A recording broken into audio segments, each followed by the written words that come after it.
catcher, outfield, or DH?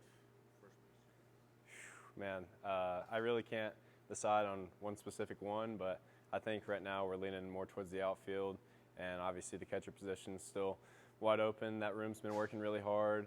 You got Cal, Charlie, and Ryan. They've all been doing their thing at the plate as well, so I think it's going to be really exciting to see what that room holds and how well they perform this season.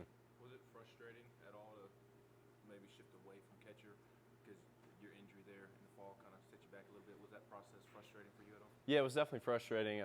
You never want to go through an injury, especially in that time of the fall, so it kind of messed things up there.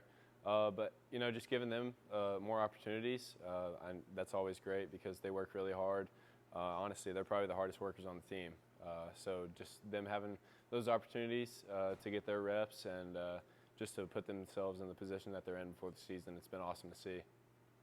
What's the energy on the field? Obviously, these last couple of scrimmages, what are you seeing? How's it feeling getting closer to game day? Yeah, no, it's awesome. I think the energy has kind of been unmatched so far.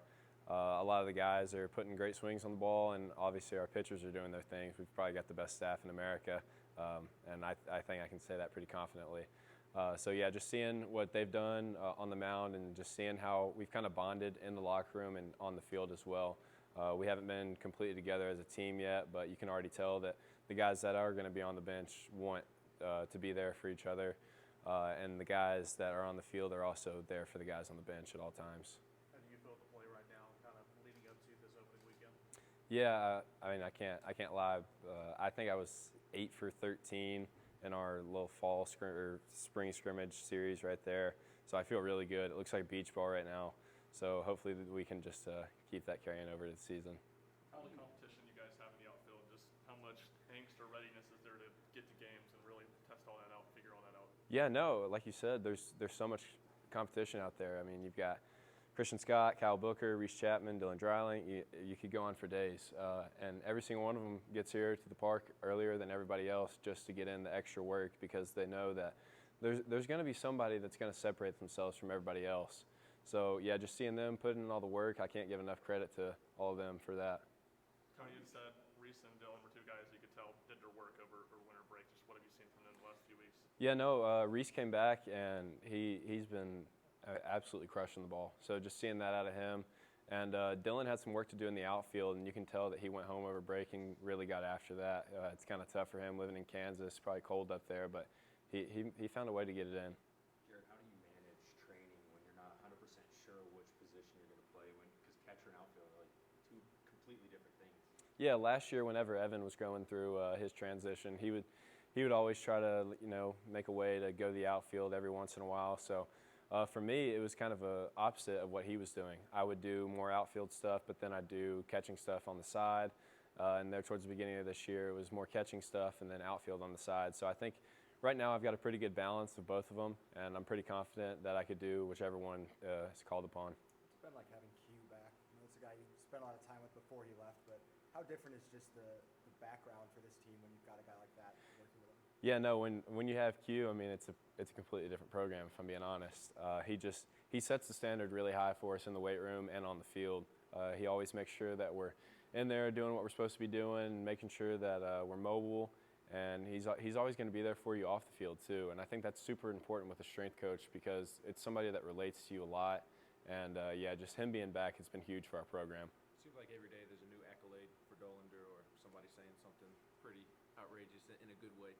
How have you seen him kind of handle all the hype building into this big season for him? Yeah, no, I mean, he's handled it great. He's done really well. Obviously, like you said, all the accolades that he gets, but he deserves every single one of them. He works harder than most of the guys on our team, so credit to him for that. And just seeing the way that he's developed from last year to this year, it's hard to say this, but he's improved from last year.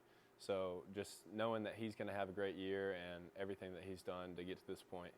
In what ways have you seen him improve as a pitcher this year? Yeah, he's developed a few new pitches, or not really a few new pitches, but he's got a new one. I'm not going to say what it is. And then he's been working on all of his other off-speed pitches as well. So I think having the command of those, and then obviously his fastball is overwhelming as it is. You mentioned the catcher room. Tony spoke very highly of Cal Stark this offseason. What have you seen from him? Yeah, I mean, Cal can just swing the bat, and that's pretty much what it is.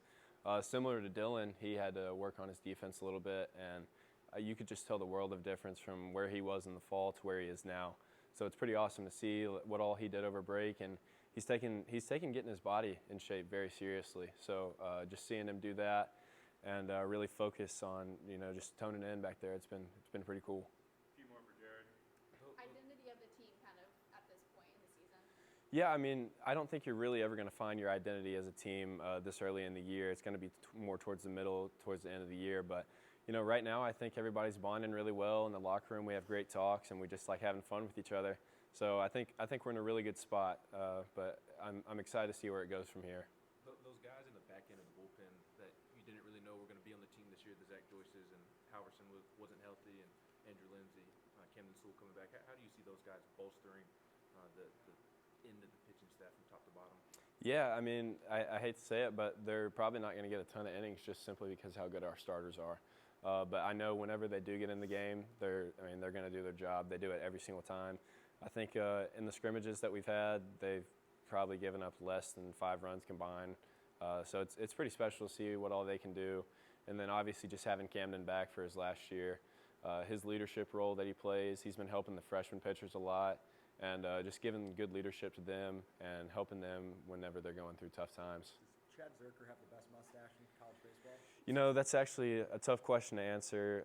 His is pretty good. Goodness gracious. Kirby's is good as well, but I'll have to go with Chad on this one. One more. Just the most depth y'all had in the catcher room since you've been here? Yeah, I think so. My freshman year, obviously, when Pav was here, we had Jackson Greer, and Pete worked a little back there. But I think the depth back there this year is just really special. Having 4 guys that can legitimately catch in the SEC and who can swing the bat in the SEC as well. It's awesome to see, and just how hard they work. Like I said earlier, it's really a testament to what they've done. Thanks, Jared. Thank you all.